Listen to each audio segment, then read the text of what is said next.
News 7 Tamil, பொறுப்பும் பொது நலமும். மதுரையில் 24 மணி நேரமும் பள்ளி குழந்தைகள், முதியவர்கள், கர்ப்பிணிகள் என அனைவருக்கும் இலவசமாக ஆட்டோ ஓட்டி வருகிறார் இளையராஜா. அவரை பற்றிய ஒரு செய்தி தொகுப்பை இப்போது பார்க்கலாம்.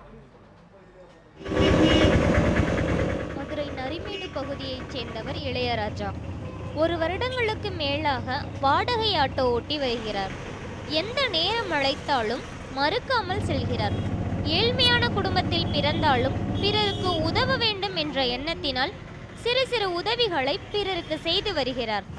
மேலும் தனது ஆட்டோவில் குழந்தைகளுக்கும், கர்ப்பிணிகளுக்கும், அரசு மருத்துவமனைக்கு சிகிச்சைக்கு செல்பவர்களுக்கும், முதியவர், மாற்றுத்திறனாளிகளுக்கும் கட்டணம் பெறாமல் சேவையாற்றி வருகிறார். மக்களுக்கு உதவி செய்ய முடியல. என்கிட்ட இருக்கிறது இந்த ஆட்டோ தொழில் மட்டும்தான்.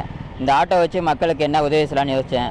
அதுலேருந்து இந்த சின்ன சின்ன உதவிகள் செய்கிறேன். குழந்தைங்களுக்கு, முதியோர்களுக்கு, மாற்றுத்திறனாளிகளுக்கு, உடல்நலம் சரியில்லாமல் கவர்மெண்ட் ஹாஸ்பிட்டல் போகிறவங்க எல்லாத்துக்கும் இந்த மாதிரி உதவிகள் பண்ணுறதுனால எனக்கு சந்தோஷமாக இருக்கு ரொம்ப.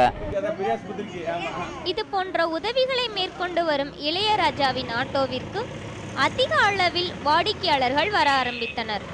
இலவசம் என்பதை தவிர்த்து எந்த பிரச்சனையும் இல்லாமல் பெண்கள் பாதுகாப்பாக செல்ல இந்த ஆட்டோ உதவியாக இருக்கிறது என்றும் தினமும் இதனை நாடுவதாக தெரிவிக்கின்றனர் இந்த ஆட்டோவில் பயணிக்கும் பயணிகள்.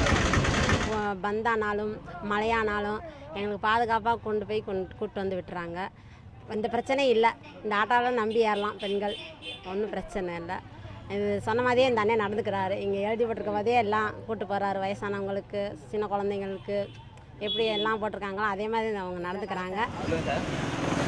மக்களுக்கு உதவிகள் செய்வதற்கு பொருளாதாரம் என்பது முக்கியமில்லை. நாம் மேற்கொள்ளும் தொழிலில் என்ன செய்ய முடியுமோ அதை மகிழ்ச்சியோடு செய்தால் மட்டும் போதும் என்பதற்கு சிறந்த உதாரணமாக விளங்கி வருகிறார் இந்த ஆட்டோ ஓட்டுநர். ஜான்சி மாலாஸ்ரீ, நியூஸ் 7 தமிழ், மதுரை.